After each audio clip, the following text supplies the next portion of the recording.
Ok, eh bien, donc bonjour à tous et merci Jérémy pour cette invitation au Geek et Anonyme et donc pour parler d'OpenStreetMap et surtout de la manière d'aller chercher les données et de les réutiliser quand on en a besoin.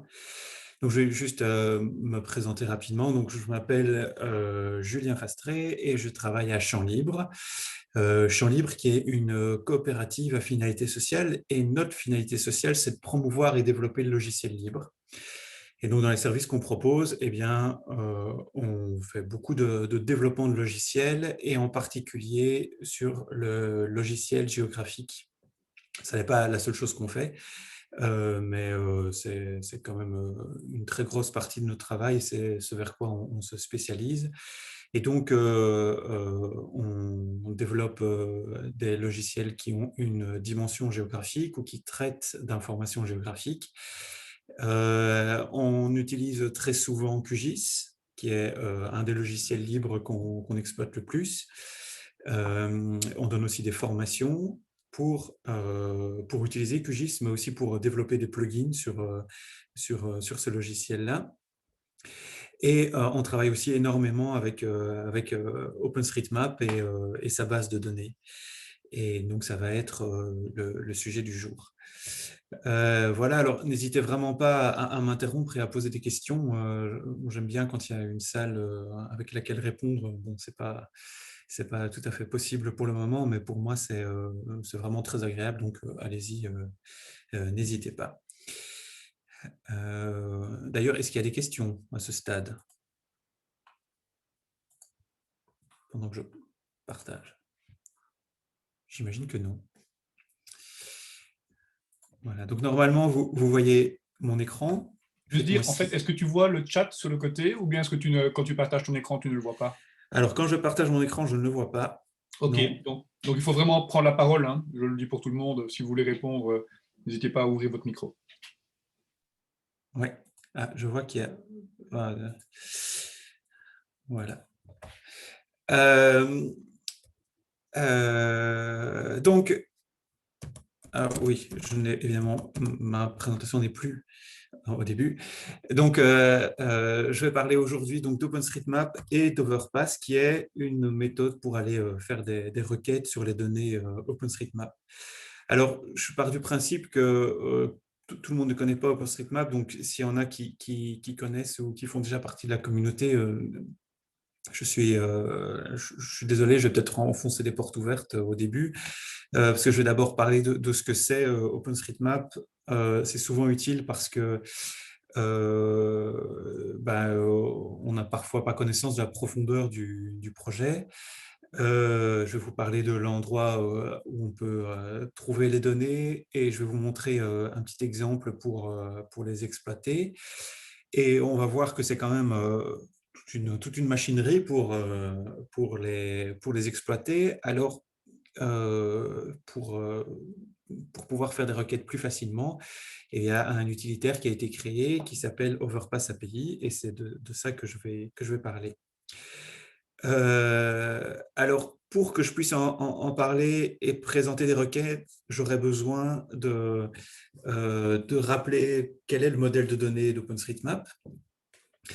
Donc, on fera un rapide petit tour sur la manière dont les données sont structurées et aussi les problèmes que ça peut poser dans la structuration du modèle actuel. Et après, je vous présenterai évidemment le langage Overpass et surtout des requêtes qui sont sympas euh, et aussi utiles. Alors, d'abord, OpenStreetMap, qu'est-ce que c'est? Eh bien, la première chose que l'on voit d'OpenStreetMap, c'est une carte. Donc, si on tape openstreetmap.org, on arrive sur le site, on voit immédiatement une carte et ce que beaucoup de gens pensent que OpenStreetMap, c'est une carte. Mais en fait, pas uniquement. C'est avant tout une base de données géographique, c'est-à-dire que ce sont des informations qui sont stockées dans une base de données et à partir de ces bases de données, on peut générer plusieurs cartes. Et donc, on voit ici, ça c'est la carte de base que l'on retrouve sur sur le site par défaut, mais il y a aussi des cartes thématiques, par exemple des cartes cyclables, ou d'autres que l'on voit, carte cyclable que l'on voit ici, qui est aussi disponible sur openstreetmap.org, c'est OpenCycleMap. On voit aussi d'autres cartes ici dont on a pu choisir le design et le layout en fonction de ce dont on a envie. Donc, on peut trouver aussi des cartes marines, des cartes plus spécifiques à la randonnée, et j'ai un collègue, par exemple, qui travaille sur OpenHardenMap et qui est une carte qui refait l'ancien style cartographique de l'IGN, tel qu'on pouvait le voir quand on était enfant et qu'on regardait les cartes qu'on appelait les cartes état-major à l'époque. Alors, à partir des données OpenStreetMap, on peut aussi calculer des itinéraires. Et donc, il y a plusieurs logiciels qui exploitent les données d'OpenStreetMap pour faire du calcul d'itinéraire. Il y en a un que je vous présente ici, c'est une capture d'écran de OSM-AND. Donc, c'est une application Android qui permet donc d'afficher les cartes, mais aussi de faire du calcul d'itinéraire depuis son smartphone. Et alors, il a la particularité de permettre le téléchargement des cartes hors ligne. Donc, c'est utile si on va dans un pays dans lequel on n'a pas de connexion de données, ou en montagne quand on n'a pas toujours de réseau accessible. Bon, bien sûr, OSM-AND n'est pas le seul à le faire, mais c'est très, très pratique. Il a aussi la possibilité de faire des calculs itinéraires avec beaucoup de profils différents et notamment, il est très utile quand on fait des itinéraires cyclables. Donc, cet été, on a fait un voyage en vélo et on s'est dirigé uniquement grâce à OSM-AND. Alors, il est aussi possible de faire du géocoding et du reverse géocoding, donc partir d'une adresse et de trouver ses correspondances dans une base de données et en plus sa localisation sur une carte. Donc les points en latitude et en longitude. Il est possible aussi de faire l'inverse, avec, c'est-à-dire donner des cartes, des données géographiques et de trouver l'adresse la plus proche. Et un logiciel qui permet de faire ça, c'est Nominatim. C'est généralement le plus souvent utilisé et il est d'ailleurs accessible aussi sur le site openstreetmap.org. Voilà, et donc ici on a cartographié, on a géocodé, pardon, Université de Liège, et quand on tape, on retrouve les universités à la place du 20 août. Alors, OpenStreetMap peut aussi être utilisé pour... Oui, est-ce qu'il y a des questions? Jérémy. Oui. Donc, en fait, OpenStreetMap, c'est la base de données, point. Et ici, ce que tu parlais comme service de géocodage, donc trouver une adresse postale proche, c'est un service qui se greffe dessus, mais qui est indépendant. Oui, c'est ça. Donc, autour d'OpenStreetMap, il y a tout un écosystème de logiciels qui remplissent l'une ou l'autre fonction et qui se basent sur les données d'OpenStreetMap. C'est ça. Mais OpenStreetMap ne propose pas lui-même un écosystème qui va avec ses cartes. C'est deux choses bien séparées. On va dire que c'est toute une série d'applications indépendantes. C'est ça. OK. C'est ça. Donc, OpenStreetMap, c'est juste finalement une base de données qui est gérée, je vais en parler tout à l'heure, avec toute une série de mécanismes de gestion, de maintenance, et les données, ceux qui entretiennent les serveurs, eh bien, c'est une fondation, l'OSM Foundation. Et puis après, ces données sont mises à disposition et récupérées par d'autres logiciels. Et il est donc tout à fait, enfin la plupart des logiciels, enfin beaucoup de logiciels sont des logiciels libres. Et donc, il est possible d'installer son propre serveur Nominatim. Il est possible d'installer des logiciels de calcul des itinéraires ou de faire ses propres cartes à partir de ces logiciels-là, ou d'installer ses propres serveurs de cartes avec des styles qui sont libres. Voilà, donc autour de la base de données, il y a vraiment tout un écosystème qui est indépendant. Ok, merci. Voilà, ici, c'était un petit exercice que j'avais fait toujours pour le vélo, c'est à partir des données d'OpenStreetMap, à partir de données d'altitude, donc d'un modèle numérique de terrain, calculer le temps de parcours temps de parcours à vélo depuis toutes les gares belges. Ce qui permet de savoir, par exemple, si vous voulez habiter et que proche d'une gare, eh bien, il faut aller dans les zones vertes. Là, vous êtes proche. Les zones rouges, vous êtes beaucoup plus loin, et les zones blanches ne sont même plus calculées parce que je pense qu'on est de mémoire à plus d'une heure de vélo d'une gare. Et donc, tout ce calcul-là, il a été fait à partir des données d'OpenStreetMap, d'un modèle numérique de terrain et d'un logiciel qui s'appelle Graphhopper. Et si vous allez voir sur notre site internet, sur notre blog, il y a toute la recette que l'on a utilisée pour faire ce calcul. Et la mise en forme est faite à partir de QGIS. Voilà. Et le temps, pour information, par exemple, le temps de calcul depuis toutes les gares dure moins d'une demi-heure à l'échelle de la Belgique. Donc, c'est assez rapide. Alors, OpenStreetMap, c'est qui et comment c'est fait? Eh bien, d'abord, il y a tous les contributeurs et les communautés. En Belgique, il y a une importante communauté qui s'est développée.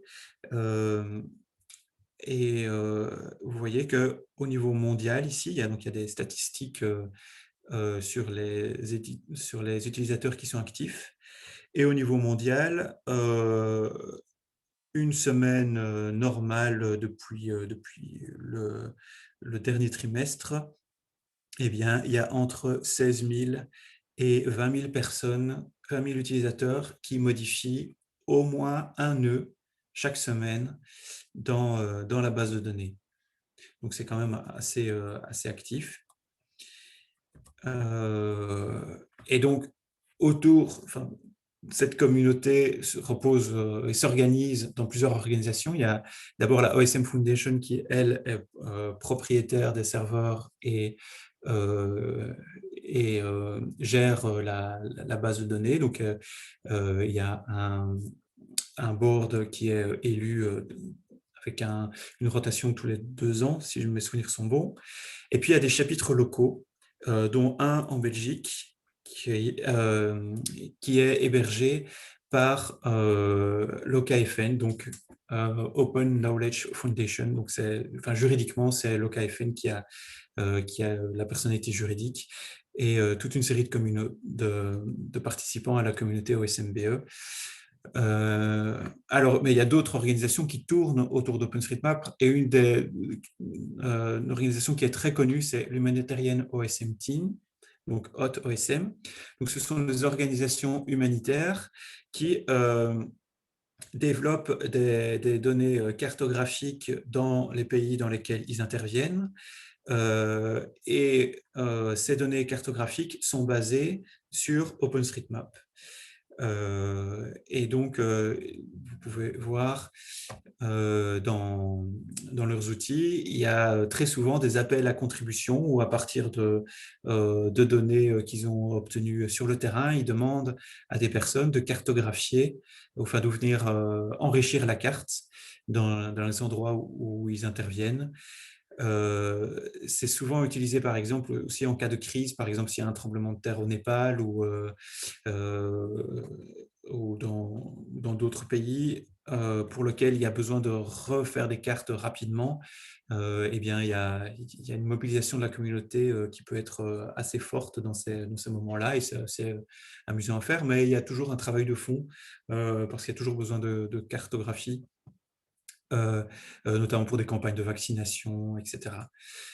Et le gros avantage d'OpenStreetMap, c'est évidemment, pour eux, c'est de pouvoir avoir la maîtrise de la donnée, la maîtrise de l'édition, et de ne pas devoir attendre que des gouvernements ou des militaires, parce que c'est souvent eux, cartographient une région et puis leur transmettent leurs données. Voilà. J'ai une petite question. Est-ce Oui. que tu sais comment est financée la fondation? Parce qu'en termes de survie sur le long terme d'un projet comme ça, et il y a besoin de ressources pour faire tourner une base de données qui est quand même interrogée par de nombreuses personnes, donc il faut vraiment avoir de la puissance derrière. Comment est-ce qu'on peut garantir ça sur le long terme? Je veux dire, comment est-ce que c'est financé? Tu sais ça? Alors, c'est un travail assez important. Il y a une partie des financements qui provient de dons. Il y a une partie du matériel aussi qui est mis à disposition par des entreprises ou d'autres institutions, comme par exemple des universités. Donc, ils mettent à disposition un serveur qui après est géré par les administrateurs système de la fondation. Alors, il y a aussi d'autres acteurs qui investissent de plus en plus ce champ-là, et qui sont aussi des acteurs privés comme Mapbox, Facebook, qui font soit des dons, soit un travail sur les données ou sur les infrastructures. Mais effectivement, c'est un travail de maintenir tout ça en équilibre.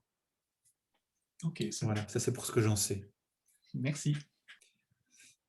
Est-ce qu'il y a d'autres questions? Bon, je continue.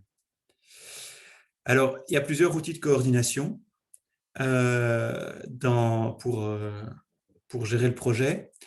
Au niveau de l'édition, le principal outil de coordination, donc pour tous les contributeurs, c'est le wiki. Donc, si vous commencez à contribuer, il est fort probable que vous y arriviez un jour ou l'autre.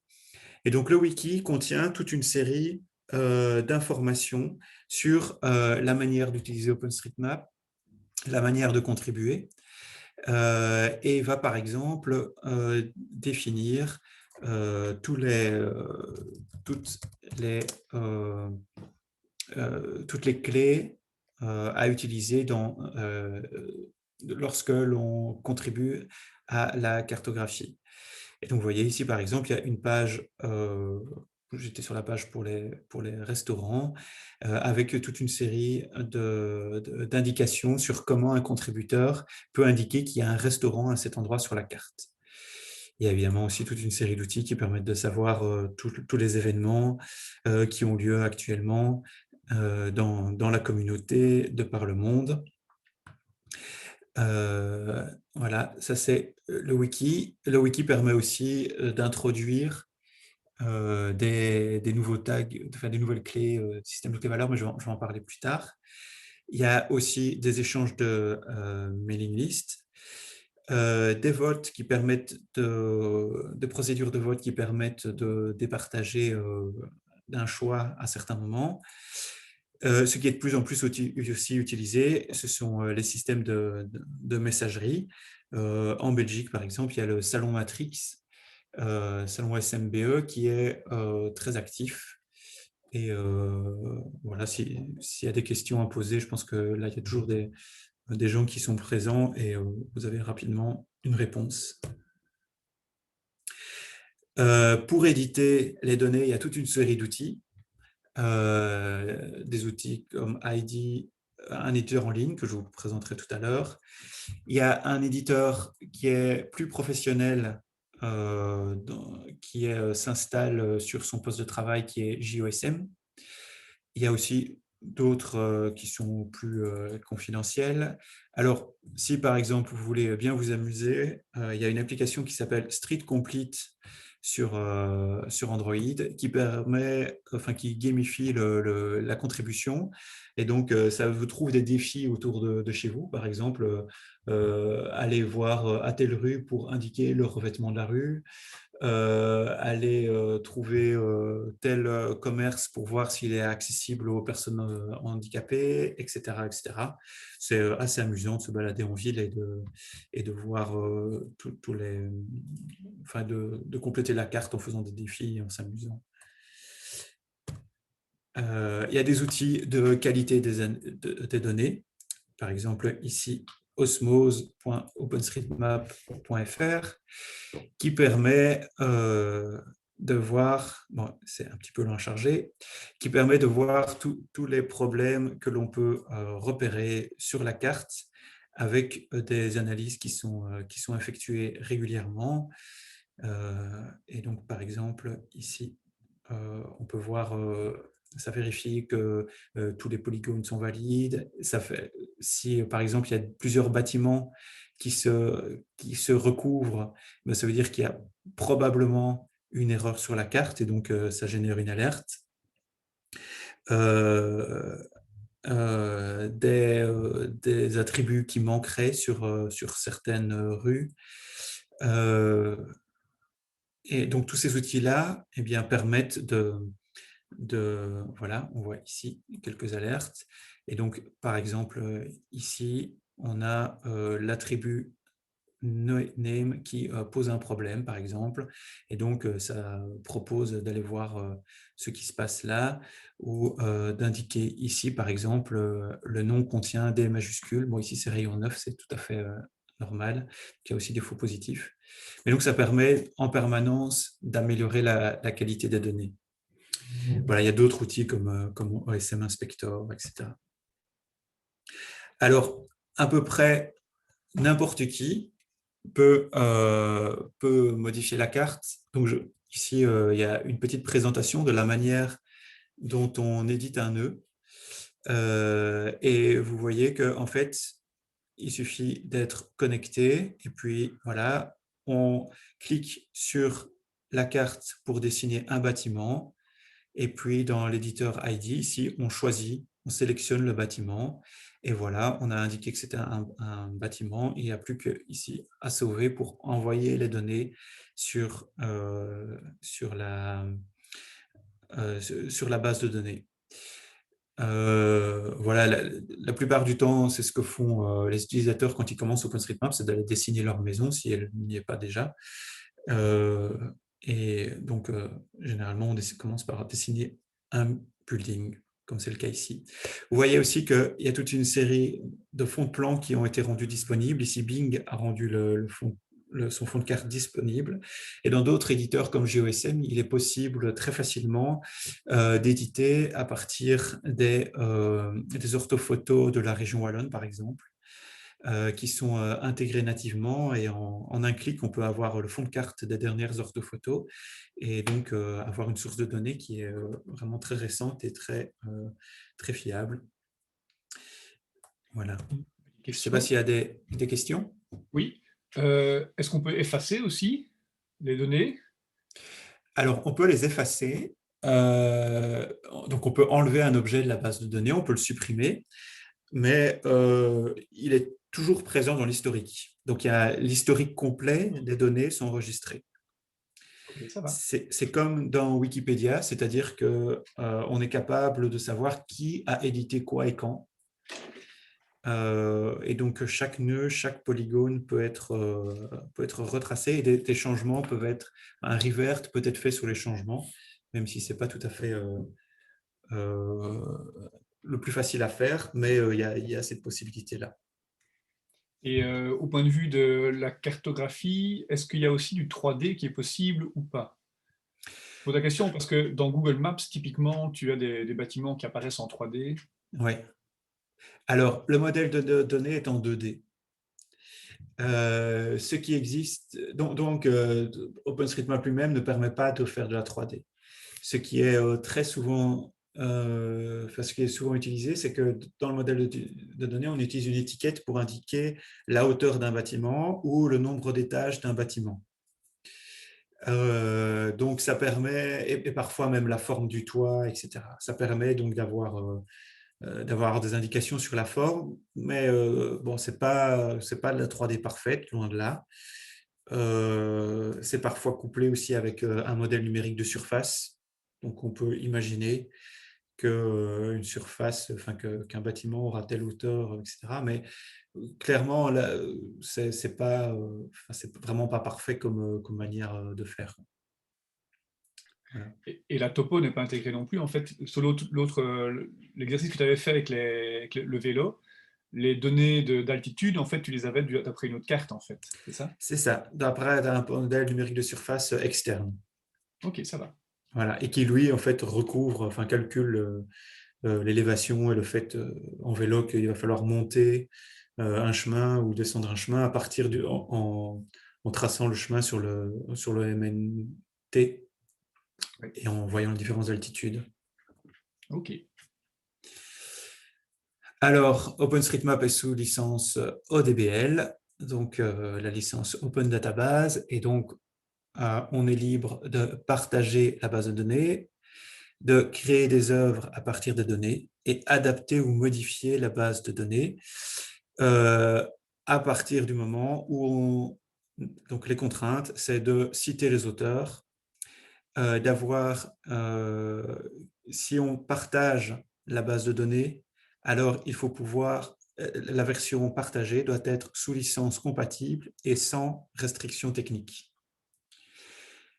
Cette, le déclencheur de cette licence, eh bien, quand on fait une œuvre à partir de données, quand on crée une œuvre à partir de données, il faut absolument attribuer les auteurs.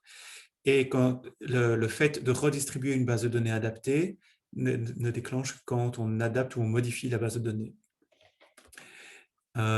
Donc, ça veut dire que si vous créez des cartes propriétaires qui vous appartiennent avec un style propriétaire, la carte est une œuvre qui est réalisée à partir des données et donc la seule nécessité est d'attribuer les auteurs.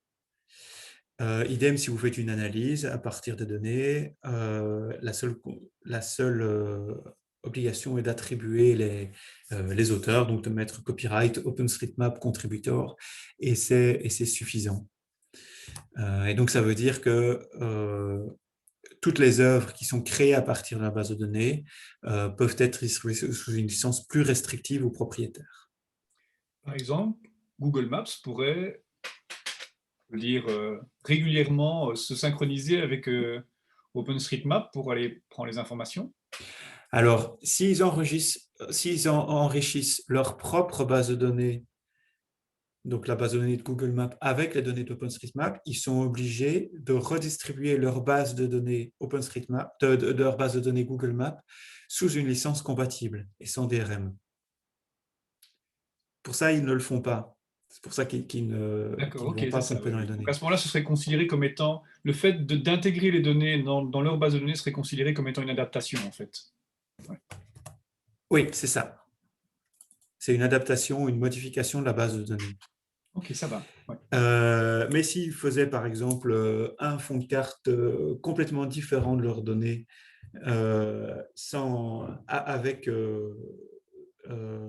mais à partir de données d'OpenStreetMap, ça, ils pourraient le distribuer sur leur serveur. Mais alors, c'est le fond de carte et donc c'est une œuvre. Ok, ça va. Ça va. Voilà. D'autres questions? Non. Ah, je vois une question dans le chat. Comment fonctionne Wall on Map par rapport à OSM? N'hésitez pas à ouvrir votre micro. Normalement, vous avez le droit d'ouvrir votre micro. Donc, si quelqu'un a un souci technique à ouvrir le micro, n'hésitez pas à me prévenir. On essaie de le résoudre. Mais donc, je vois ici Jean-Michel. Comment fonctionne Wall on Wallon Map Map. par rapport à OSM? Alors, Wallon Map présente les données de la région wallonne. Je crois, il n'y a pas de croisement entre, en tout cas sur Wallon Map, il y a peut-être bien maintenant une couche OSM, je ne sais plus. On en avait parlé à un moment donné avec eux, mais je ne sais plus s'ils l'ont fait ou pas. En tout cas, je n'ai pas été informé. Mais alors, Donc, par contre, il y a des accords qui permettent de récupérer certaines couches qui sont présentes sur WallonMap et de dessiner à partir de ces couches. Donc, de décalquer les informations ou de faire quelques imports automatiques, mais la communauté OSM n'aime pas trop les imports automatiques. Mais alors, il faut dire quand même que les licences utilisées par la région wallonne sont assez complexes à comprendre parce qu'ils ne reprennent pas les licences standards comme c'est le cas en France, par exemple, ou une licence ODBL, etc. Et comme ils ne reprennent pas ces licences standards, eh bien, il y a tout un travail juridique qui est fait, enfin, qui a dû être fait autour des données qui sont distribuées par la région wallonne pour savoir si oui ou non elles pouvaient être utilisées. Et dans l'histoire, ça n'a pas été simple. Mais actuellement, il y a un consensus pour dire que, en tout cas, à partir des orthophotos, à partir du PIC, on puisse faire du décalque d'informations. Est-ce que j'ai répondu à la question? Alors, quand on obtient un profil de relief sur Grasshopper Maps, c'est le résultat d'un calcul et pas de données d'altitude en chaque point. J'ai bien compris, c'est ça. Donc, Grasshopper, en fait, va chercher d'un côté les données d'OpenStreetMap pour faire un graphe routier, et puis de l'autre côté, un MNT, donc un modèle numérique de terrain, et va calculer le coût, en tout cas pour le calcul vélo, parce que quand on monte, c'est plus difficile et quand ça descend, c'est plus facile. Et donc, Grasshopper va calculer le coût du parcours de chaque vertex, enfin de edge, pardon, euh, euh, va calculer le coût du parcours du graphe en fonction du MNT. Voilà.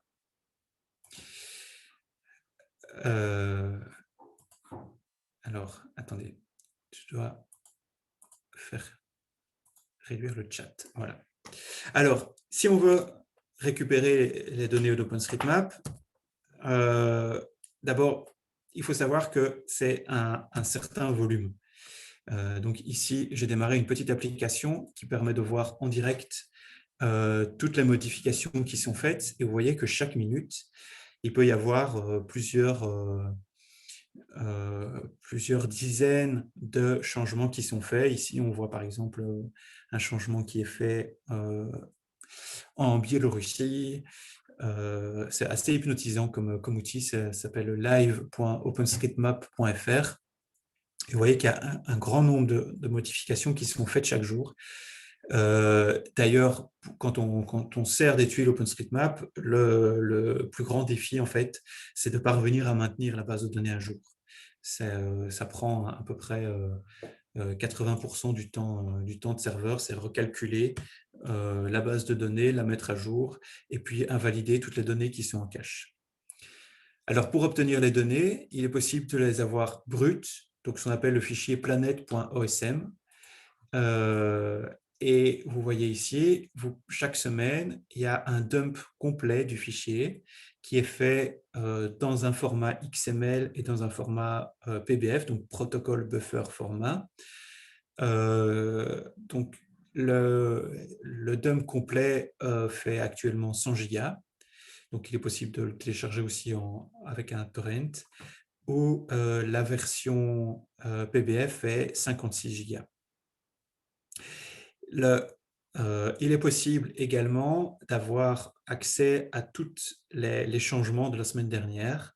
Et donc, vous voyez qu'il y a 4 gigas de données de changements qui sont effectués chaque semaine. Ça ne veut pas dire que ça ajoute 4 gigas à un de ces deux fichiers, parce que parfois, il y a des données qui sont modifiées. Et dans ces 100 gigas-là, il n'y a pas l'historique complet. Si vous voulez l'historique complet, il faut encore ajouter quelques centaines de gigas. Alors, il est possible aussi, et c'est ce que l'on fait généralement quand on sert des données OpenStreetMap, c'est qu'on utilise un minutely diff, c'est-à-dire chaque minute, tous les changements qui ont été faits. Et vous voyez que donc, il y a un système de répertoire et sous-répertoire où ce fichier-là, par exemple, correspond aux données qui ont été générées aujourd'hui à 12h09 minutes. C'est-à-dire il y a moins de 2 minutes. Alors, il existe aussi la possibilité d'avoir des extraits géographiques qui sont plus faciles à télécharger. Donc, depuis l'API, directement, on peut télécharger une surface de données qui est limitée. Il y a aussi des outils qui permettent de dessiner les outils sur une aire spécifique, de télécharger sur une aire spécifique ou de télécharger par pays sur geofabric.de. Je vois que le temps a passé un petit peu, donc je vais un petit peu accélérer. Où quotidiennement, on peut avoir les données. Les données sont toutes anonymisées, sauf si on s'est authentifié. Il y a un mécanisme qui permet d'avoir accès au username et au user ID. Ça a été introduit depuis la mise en vigueur du RGPD. Alors, il y a toute une série d'outils dans l'écosystème qui permettent de stocker les données dans une base de données avec un schéma complet, assez simple à comprendre, ou un schéma qui est orienté pour le rendu cartographique. Il y a 2 outils qui s'appellent InfoSM ou OSM2PGSQL. Il y a aussi un outil qui s'appelle OSMium et qui permet de faire des requêtes sur le fichier. Vous voyez, par exemple, ici, on va compter le nombre de points d'adresse en Belgique et pour ça, on tient compte de la clé numéro de maison. Et donc, ici, j'ai téléchargé des données. Là, le téléchargement a pris une bonne dizaine de minutes, simplement pour la Belgique. Et puis après, on a lancé la commande qui permet de compter les tags sur le fichier pour la Belgique. On indique le tag que l'on recherche. Et il y a en tout cas, la semaine dernière, il y avait 2 652 207 numéros de maison qui ont été encodés.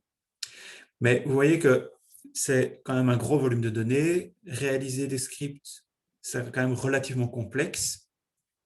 Et donc, la question, c'est de savoir, est-ce qu'il n'y a pas plus simple? Et oui, il y a plus simple. C'est Overpass API. Alors, ça sert en fait donc à lire les données d'OpenStreetMap. Donc, c'est une API qui est uniquement en lecture seule, le logiciel a été optimisé pour permettre la requête. Et il y a un langage de requête qui a été créé pour l'occasion. Je vais vous en parler, je vais vous montrer les exemples tout à l'heure. Il est possible aussi, dans certaines installations et configurations du logiciel, d'importer les données historiques et donc de voir qui a effectué les modifications, de faire des requêtes là-dessus ou de voir l'état d'un objet avant sa modification. Le logiciel est sous licence GPL v3 et donc si vous avez bien suivi le talk passé des geeks anonymes, c'est donc une licence GPL qui se déclenche au moment où on sert le logiciel sur le web. Et comme c'est un logiciel web, ça tombe bien. Et il y a plusieurs instances publiques.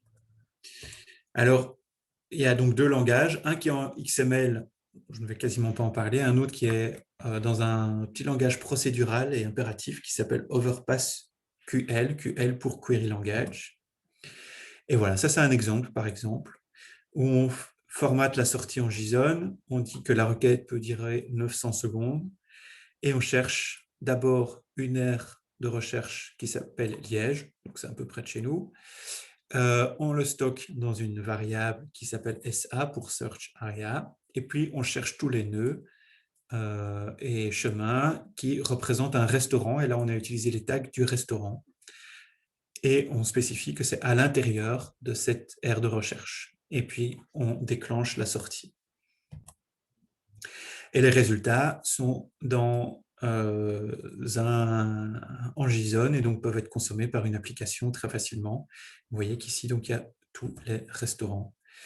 Alors, pour construire ces requêtes, il y a Overpass Turbo un utilitaire qui est venu se greffer à Overpass et qui est très pratique. Vous voyez, par exemple, il y a un petit assistant où on peut chercher, par exemple, restaurant à Liège et je construis la requête. Ah oui, évidemment, je l'ai mis à Liège. Il faut lui parler anglais. Et voilà, il a construit ici la requête à gauche et on peut voir immédiatement les résultats à droite ici avec tous les restaurants. Voilà. Alors, petit rappel du modèle de données OSM. D'abord, dans OSM, quand on cartographie, il y a la possibilité de cartographier d'abord des points. Donc, un restaurant, on peut cartographier simplement un point sur une carte. Après, si on fait 2 points les uns à côté des autres, on peut former un chemin. Donc, une rue, ça va être un ensemble de points qui sont ordonnés les uns après les autres et qui forment un chemin. Si on ferme le chemin, on a alors une surface. Alors, on considère que c'est une surface si le premier et le dernier nœud d'un chemin sont identiques. Alors, il faut savoir que ça, c'est une des limites du modèle OSM, c'est qu'il n'y a pas vraiment de polygones qui sont dessinés. Donc, ça veut dire qu'il faut reconstituer tous les polygones à partir de chemins. Donc, c'est une limitation importante quand on travaille avec les données.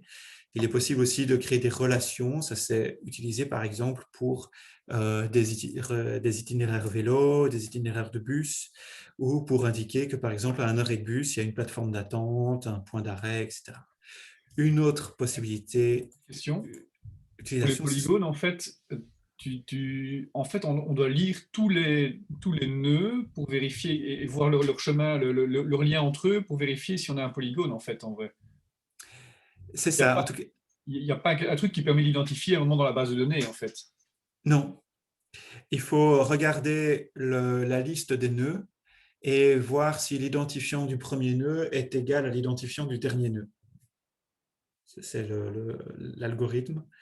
Et à ce moment-là, on peut considérer qu'on a un polygone. Ok, ça va. Et alors, mais clairement, c'est une limitation et c'est assez complexe quand on traite ça, parce qu'à chaque fois qu'on passe par un chemin, il faut faire quand on importe des données dans une base de données, il faut à chaque fois faire ce chemin, cette vérification et vérifier si oui ou non il s'agit d'un polygone ou d'un simple chemin.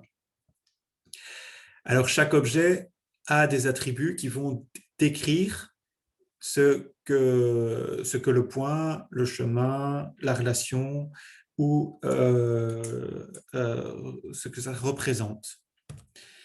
Chaque objet a un identifiant unique qui diffère selon des nœuds, les way et les relations. Mais alors, il ne faut pas se baser sur le fait qu'un identifiant unique va être persistant. Et donc, parce que si, par exemple, un contributeur supprime un objet et puis le recrée quasiment à l'identique, l'objet recréé aura un autre identifiant unique. De même, si un chemin, par exemple, est divisé en deux, parce que il y a une piste cyclable sur la moitié du chemin et pas de piste cyclable sur la deuxième moitié, eh bien, ça veut dire que le contributeur va séparer le chemin en deux, attribuer des clés et des valeurs différentes à chaque portion, et un des chemins aura l'ancien identifiant unique et l'autre le nouveau. Ça, ce sont toutes les limitations. Et toutes les clés et valeurs qui décrivent un objet se trouvent dans le wiki. Je vous ai montré tout à l'heure la page sur les restaurants. Et vous voyez par exemple un petit exemple ici où on veut décrire un parking vélo. Eh bien, on dessine un point ou une surface sur la carte. Et puis, on dit qu'il s'agit amenity égale bicycle parking. On dit que ce sont des stands, donc des arceaux, que la capacité est de 8 vélos. Donc, on peut effectivement mettre 8 vélos. L'opérateur est à la ville de Bruxelles, ça, il faut le savoir. Et il n'y a rien pour le couvrir. Donc, les vélos seront mouillés en cas de pluie. Et donc, ça, ce sont toutes les informations que le contributeur va associer à chaque objet qu'il alors évidemment, il ne le fait pas à la main. C'est-à-dire que généralement, les éditeurs permettent de présélectionner les informations. Ici, par exemple, si on indique un restaurant, on peut indiquer le type de cuisine qu'on sélectionne dans une liste à cocher. On peut mettre les heures d'ouverture avec une interface graphique spécifique, etc., etc. Donc, ça rend l'édition beaucoup plus simple. Idem dans ID, donc l'éditeur en ligne. Ici, je fais une petite démonstration. J'arrive donc sur le même restaurant qui va apparaître. Voilà. Et donc, quand je le sélectionne ici, je vois toute une série d'attributs qui appartiennent à gauche et où je peux choisir par exemple le type de cuisine pour le restaurant, le type de régime si c'est un végétarien. Voilà, je peux ici mettre vegan, etc. On peut compléter l'adresse dans une interface graphique, etc. etc. Voilà. Est-ce qu'il y a quelques questions? Non. Il y avait une question de Nicolas. Nicolas, tu sais allumer ton micro?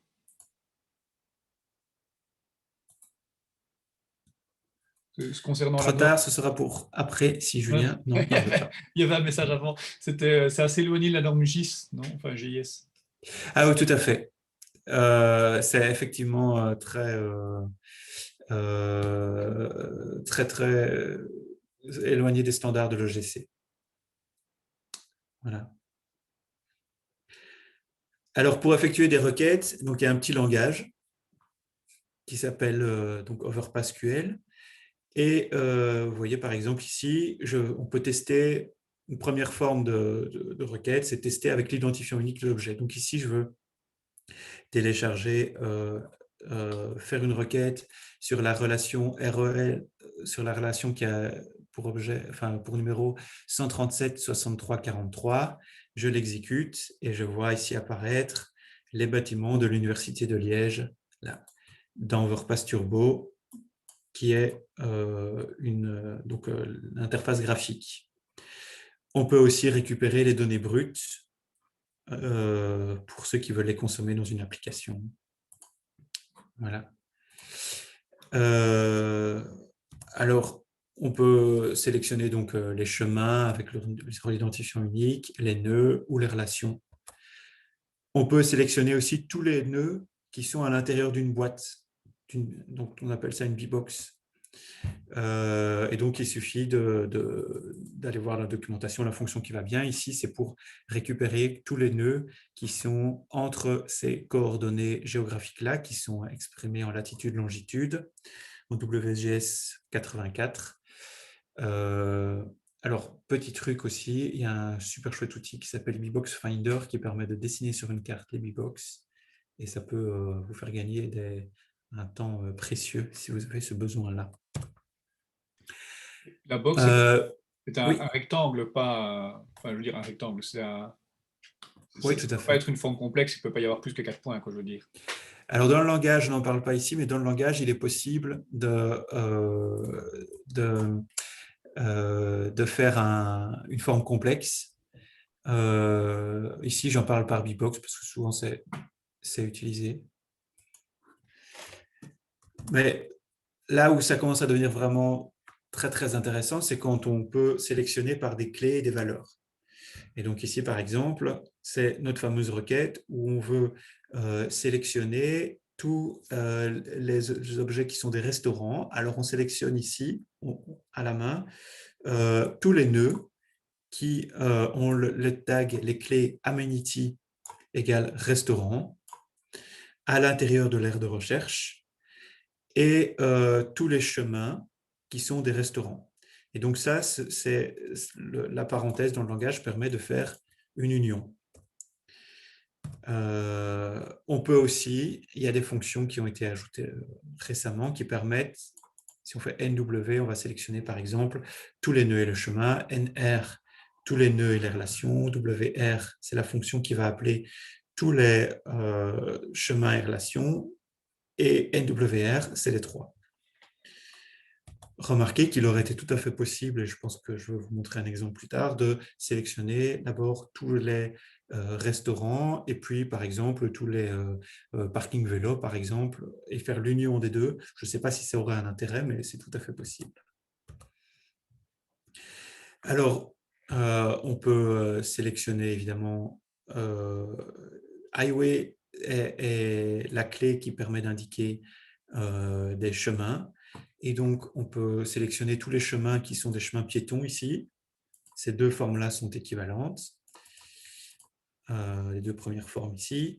On peut sélectionner tous les chemins qui ne sont pas des chemins piétons. On peut sélectionner tous les chemins, toutes les routes ici. On peut même utiliser des expressions régulières et par exemple sélectionner tous les chemins, tous les ways dont le nom commence par rue ici. On peut combiner des filtres. Donc, on peut voir par exemple tous les parkings vélos qui sont des arceaux.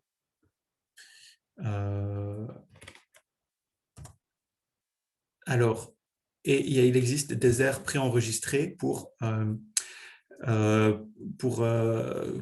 aires de recherche qui sont basées sur les limites administratives.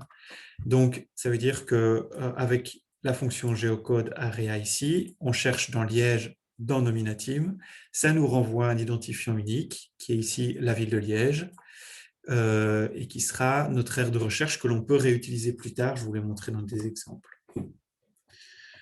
Un exemple sympa, ici, c'est de chercher tous les barbecues qui sont proches d'une aire de recherche. Je lance la requête ici parce qu'elle va durer un certain temps, et je vous l'explique pendant ce temps-là. Vous voyez qu'ici, par exemple, on va utiliser la province de Liège comme zone de recherche. On rassemble tous les nœuds qui sont des aires de pique-nique à l'intérieur de la zone de recherche et tous les chemins. On les stocke dans une variable. Ensuite, on cherche tous les barbecues qui ne sont pas privés et qui se trouvent à moins de 500 mètres d'une aire de pique-nique. Ça permet de trouver donc les aires de pique-nique avec barbecue. Et donc là, on fait une recherche sur tous les nœuds qui sont à 500 mètres de la variable A que l'on a stockée ici. Donc around A, donc autour de A avec une valeur de 500 mètres. On cherche les barbecues et on indique qu'ils ne peuvent pas avoir le type privé. Et ensuite, on imprime les résultats et cela montre ici en province de Liège, vous pouvez voir toutes les aires de barbecue toutes les aires de pique-nique qui se trouvent avec un barbecue à proximité. Voilà, c'est le genre de choses amusantes que l'on peut faire. Alors, on peut retrouver aussi tous les objets qui ont été édités par un utilisateur en dernier. Et donc, vous voyez que ici, l'utilisateur est Juminet, c'est mon collègue. Et vous voyez que dans sa région, il a beaucoup cartographié. Alors, autre chose qui est très intéressante, c'est de pouvoir sortir les données dans un format CSV. Ici, par exemple, donc je lance la requête en parallèle. On recherche tous les musées qui se trouvent dans la province de Liège. Et on a indiqué qu'on veut la sortie en CSV avec le nom. Si c'est indiqué, on veut trouver le prix d'entrée, le fait que ça soit accessible ou non aux personnes handicapées, l'adresse, ainsi que les coordonnées en latitude et longitude. Et alors, à ce moment-là, les données, elles sortent ici au format TSV, CSV, pardon, et elles peuvent être utilisées donc avec un éditeur de CSV, un tableur.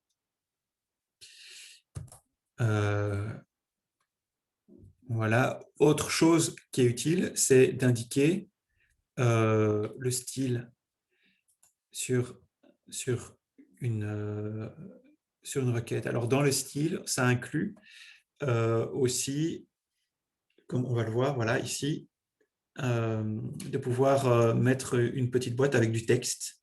Et donc, vous voyez qu'ici, tous les chemins sont cartographiés, enfin, sont affichés sur la carte, et que pour la surface de chaque chemin est indiquée ici dans une petite boîte qui permet donc de savoir la surface du chemin. Ça fonctionne uniquement dans Overpass Turbo. La syntaxe peut être vraiment beaucoup plus complexe parce que ici, par exemple, on va afficher les rues en fonction enfin, les chemins en fonction de la vitesse maximum à laquelle les voitures peuvent circuler, donc la limitation de vitesse. Vous voyez que c'est une requête qui liste toutes les max speed que l'on veut voir citées. Et puis après, on donne des indications de style sur le fait que, par exemple, quand la limite est maximum de 20 km/h, ça prendra cette couleur-là, etc., etc. Et voilà. Alors, j'ai fait sur une zone qui est trop importante, donc ça va ralentir tout. Et voilà. Donc, on peut voir ici en rouge les chemins qui sont cartographiés selon la vitesse max speed. Voilà. Alors, il est possible aussi de compter tous les objets. Donc, tout à l'heure, on a compté tous les points d'adresse à partir du fichier PBF de la Belgique. On peut le faire aussi à partir de Overpass. Et donc là, on peut compter tous les points d'adresse dans Liège, ici, et ça va me donner un résultat qui sera le nombre de points d'adresse dans Liège quand il aura terminé. Est-ce qu'il y aurait des questions éventuelles? Moi, j'ai une question. Donc ici, tu montres le langage et tu montres finalement un site web Overpass Turbo qui permet de faire des requêtes directement. Qu'est-ce qu'il faut pour inclure cette fonctionnalité-là dans une application? Soit une application web ou une application mobile éventuellement. Ouais. De quoi est-ce qu'on a besoin pour pouvoir le faire tourner? Alors, c'est une requête, une simple requête, faire une API. Donc, Ok. oui. Donc, ici, par exemple, je vais obtenir la requête dans brut, dans un format. Oui. Voilà. Voilà, ici, j'ai la requête brute et le lien ici va permettre d'obtenir les résultats au format JSON. Voilà. C'est ça. Oui, donc Et tu interroges une adresse via une adresse d'une URL avec c'est ça. protocole type quoi, curl ou quelque chose comme ça ou... Alors, ça peut être, oui, souvent c'est curl qui est utilisé, mais dans une application web, très souvent, ça sera je ne reviens plus sur le nom, une requête asynchrone vers un autre serveur, XML, donc une requête fetch, voilà, la fonction fetch en JavaScript, qui va permettre d'aller rechercher les données et de les afficher dans une interface. Ça peut être aussi en Python request, etc. L'utilitaire request qui va... Ok, ça va. Alors, une autre cas d'utilisation, c'est avec UMAP où on va chercher les données sur Overpass pour les afficher. Donc, je ne sais pas si vous connaissez UMAP. Il y a une instance pour champ libre qui est mise à disposition par Champ Libre, qui s'appelle umap.champlibre.coop. Ça permet donc de créer ses propres cartes en listant, par exemple, tous les points d'intérêt autour de chez soi, enfin autour d'un point, ou c'est l'équivalent libre et sur OpenStreetMap de Google My Maps, si mes souvenirs sont bons. Et donc, on peut créer ses propres cartes, par exemple, voilà ici un voyage en vélo qui a été fait, par exemple, par mon collègue, et de le partager avec, par exemple, des amis ou dans une association, etc. Et il est possible d'importer des données d'Overpass directement. Donc, ici, j'ai été chercher ma requête qui va chercher tous les musées dans la province de Liège. Je l'ai légèrement modifié pour que la sortie permette de l'afficher. Et ma carte Overpass ici permet de voir, d'afficher directement sur la carte les résultats. Et donc, ce sont des résultats qui viennent de la base de données d'OpenStreetMap. Donc, ce sont, si quelqu'un va modifier la donnée sur OpenStreetMap, ça va se refléter immédiatement sur la carte. Voilà. Alors, évidemment, c'est toujours quand on fait des démos que ça marche moins bien. Et donc, de manière très simple, en fait, ici, j'ai créé une couche musée et puis j'ai renseigné ici dans les données distantes l'URL sur laquelle j'ai cliqué tout à l'heure. Vous voyez? Et puis j'ai indiqué que le format c'était OSM, que c'était des données dynamiques. J'ai laissé un cache pour ne pas ralentir le serveur et immédiatement les données telles qu'elles sont sur OpenStreetMap se voient tout de suite chez moi, sur la carte. Voilà. Alors, si vous cherchez... C'est quelque chose que tout le monde peut utiliser, en fait, pour créer ses propres rajouts, Oui. finalement, qui ne soient pas intégrés dans OpenStreetMap, mais qui soient, on va dire, une couche supplémentaire pour usage personnel, quoi. Oui, c'est ça. Par convention, dans OpenStreetMap, on ne va voir, par exemple, que les données qui sont physiquement présentes. On ne va pas, par exemple, indiquer sur une rue le degré de cyclabilité d'une rue, parce que c'est une donnée qui est subjective ou qui a été calculée. Par contre, il est possible d'imaginer, on peut utiliser UMAP pour pour indiquer, pour que des utilisateurs indiquent cela sur leur propre carte, avec un fond de plan qui serait OpenStreetMap. OK. Alors, si vous cherchez la documentation, tout se passe dans le wiki d'OpenStreetMap. Et vous voyez ici, vous commencez à voir donc toutes les informations qui sont nécessaires avec les différents serveurs publics qui sont disponibles, l'endroit où on peut obtenir de l'aide et toute la référence du langage OverpassQL donc, que je vous ai présenté tout à l'heure. Avec toute une série de possibilités dont je n'ai pas du tout parlé. Par exemple, il est possible de faire des boucles, il est possible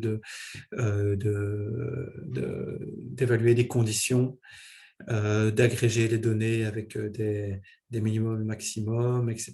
etc. Et donc, toute cette documentation-là est disponible ici sur le wiki. Voilà. Je ne sais pas si vous avez encore des questions. Oui, bonjour Julien, c'est Grégoire. Bonjour Grégoire. Oui. Donc désolé s'il y a peut-être éventuellement des petits trolls qui débarquent en fond sonore, mais on est mercredi midi, donc voilà.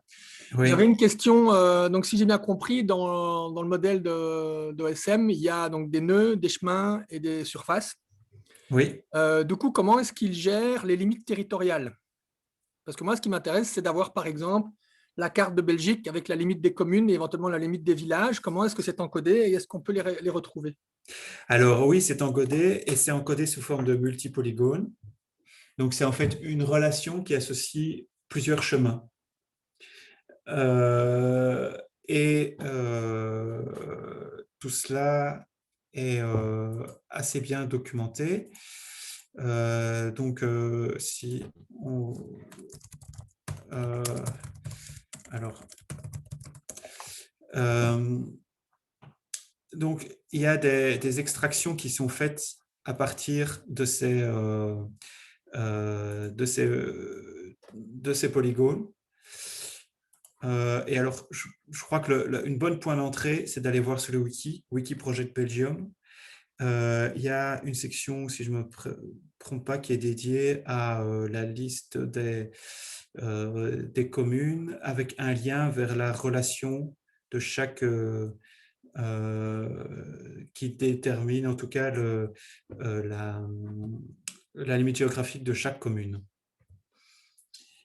Donc, c'est un bon point d'entrée. Et alors, Oui. en France... Mais parce que j'avais été voir il y a déjà, ça remonte maintenant à 2 ans, mais sur Project Belgium, il me semblait que c'était surtout la Flandre qui était cartographiée et relativement peu la Wallonie. Je ne sais pas si ça a beaucoup changé. Je pense que ça, c'est quand même assez bien, à mon avis, amélioré.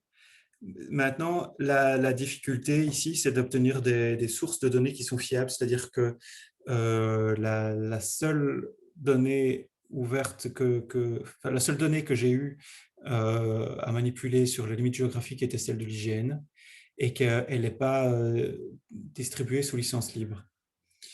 Donc, sur une licence qui permette de l'intégrer.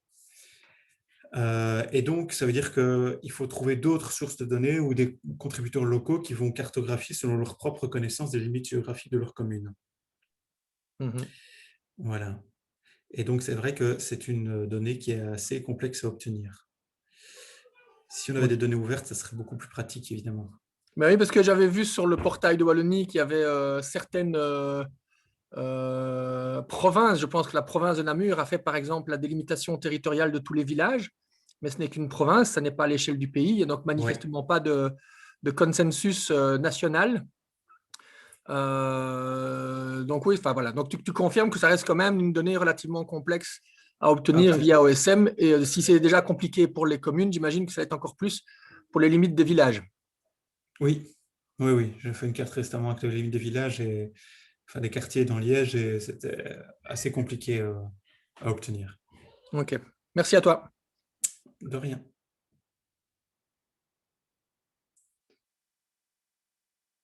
Voilà. D'autres questions? Il y a une question dans le chat, mais les gens n'osent pas allumer leur micro. D'accord. Alors, ils ont tous des enfants background comme moi, à mon avis. Oui. Alors, effectivement, je vois ici une question de Sébastien. Je donne pour enregistrer les relevés GPS. OSM AND permet de le faire.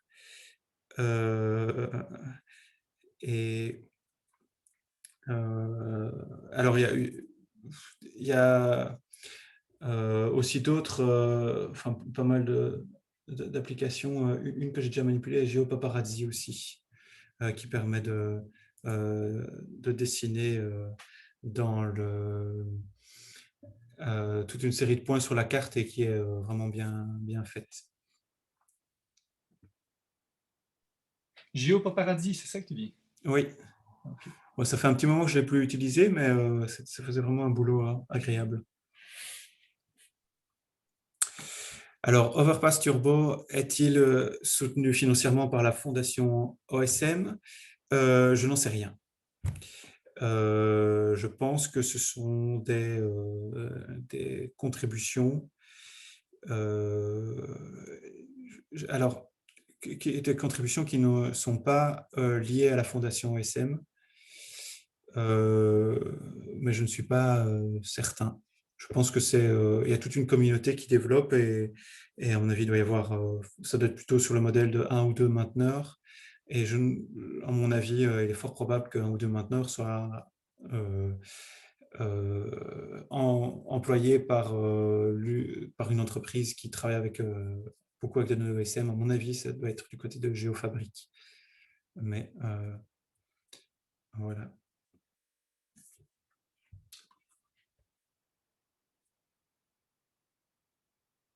Oui, on avait des questions sur OSM Hunt, Oui, comment rajouter un greffon en fait. Parce que c'est donc, ça. la question qu'il y avait par rapport effectivement, à faire du tracking, en fait, c'est-à-dire de partir en vélo et faire le relevé de sa position. Donc il y Oui, a un plugin qui existe pour OSM Hunt et il y a moyen d'installer les plugins dans l'application. J'ai regardé un peu vite.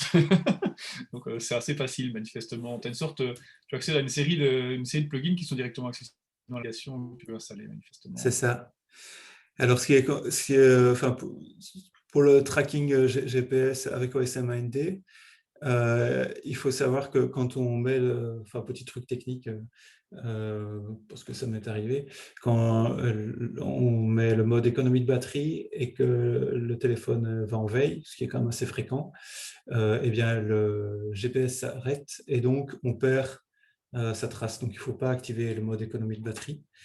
Mais alors à ce moment-là, il faut être sûr de sa batterie parce que sinon on se retrouve sans enfin, soit de sa batterie, soit de l'endroit où on va, parce que sinon on peut se retrouver sans calcul d'itinéraire et au milieu de nulle part. Enfin, c'est du vécu, quoi. Voilà. Et en fait, une fois qu'on a calculé un trajet là comme ça, imaginons qu'on trouve un chemin qui n'existe pas et on fasse le relevé finalement en se baladant sur le chemin dans les bois. Oui. Est-ce qu'après on peut facilement l'intégrer dans OSM à partir de OSM AND ou pas? Alors, les chemins à partir de OSM AND sont assez complexes. Il y a aussi un éditeur OSM, enfin une application qui est édite dans OSM, je ne me rappelle plus du nom, mais ça reste assez galère.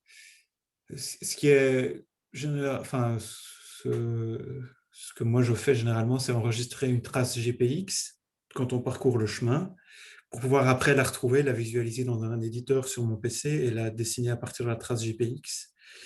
Maintenant, très souvent aussi, les orthophotos permettent de voir les petits sentiers. Il est aussi possible assez facilement avec OSM-AND de laisser une note à un endroit. Et cette note se trouve dans la base de données OpenStreetMap et très fréquemment, il y a des contributeurs qui relisent les notes qu'ont fait les autres personnes et de la corriger avec ça. Donc moi, ça m'est déjà arrivé en voyage en vélo, par exemple, me dire, tiens, je vais laisser une note avec les heures d'ouverture d'un magasin ou le fait qu'il y avait un équipement dans tel ou tel village qui n'était pas du tout renseigné. Et puis, avant même que je ne sois rentré, la note était intégrée à la base de données par quelqu'un d'autre. Et qui sont ces gens qui passent leur temps à compléter la base de données? Oh, des gens comme vous et moi qui ont... C'est assez addictif, en fait, hein, quand on s'y met. Euh, et oui, il y a vraiment toute une communauté qui, qui est vraiment très active. Et puis, alors, il faut savoir aussi ce qui arrive de plus en plus, c'est que les institutions se mettent à cultiver les données OpenStreetMap et par exemple la SNCF, enfin une partie de la SNCF Transilien, donc dans l'agglomération parisienne, entretient toutes les deux, et vérifie la mise à jour des données OpenStreetMap parce que après ils réutilisent les données OpenStreetMap pour leur propre service de calcul piéton, pour leur propre carte des gares. Et alors, en plus, ils réalisent cette cartographie-là sur tous les niveaux de la gare. Donc, c'est une cartographie qui est assez complexe, où par niveau, par étage, ils vont dessiner tous les magasins, les points d'information, les ascenseurs, les escalators, etc. Et tu arrives Ce à qui faire les ça intéresse. justement, puisque c'est que du 2D. Quand il y a plusieurs étages et on va dire des plans par étage, tu arrives à intégrer ça? Oui, donc il y a un tag qui précise le niveau. Et après, on effectue des filtres par niveau. Donc, on peut créer une carte avec le niveau 0, créer une carte avec le niveau 1, le niveau 2, le niveau 3, donc en filtrant les données à partir de ce tag-là. Et donc, on reconstitue tous les étages. Alors, c'est pas de la 3D au sens où on aurait la coordonnée Z, donc la coordonnée d'élévation. C'est uniquement l'information que c'est à l'étage 1, 2, 3 ou 1,5, etc. Ok, c'est ça. Et ça, c'est visualisable. Imaginons qu'il y ait des bâtiments pour lesquels il y ait cette information-là. Est-ce qu'on peut voir, si on va sur openstreetmap.org, on sait voir ça? Ou bien est-ce que c'est de l'information qui est présente dans la base de données, mais qui doit être extraite à ce moment-là par quelqu'un qui sait l'utiliser, enfin qui sait que cette information-là est là, qui va l'utiliser? Oui, c'est ça.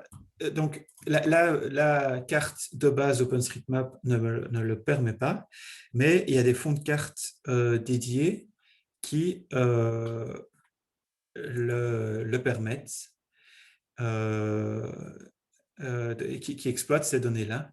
Alors, je recherche Indoor OSM pour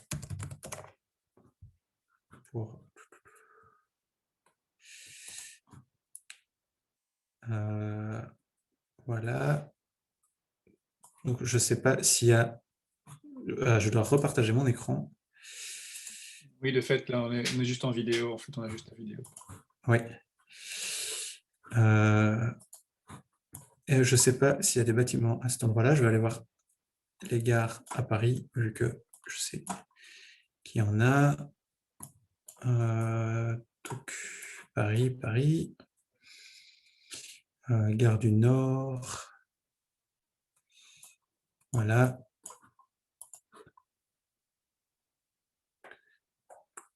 Ça charge.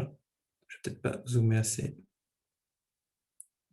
Donc, on peut viennent se mettre en superposition normalement.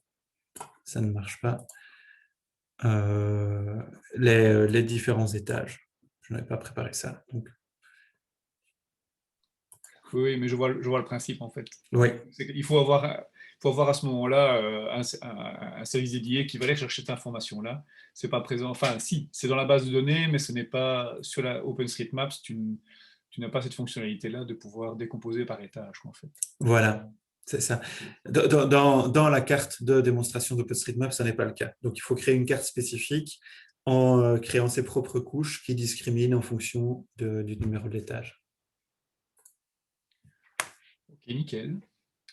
Alors, je ne sais pas s'il y a encore des questions ici. Avant que je ne clôture l'enregistrement vidéo, est-ce que quelqu'un a encore une question? Éventuellement, on peut encore rester 5 minutes après, histoire de clôturer entre nous, mais on peut encore prendre une question avant de clôturer la vidéo.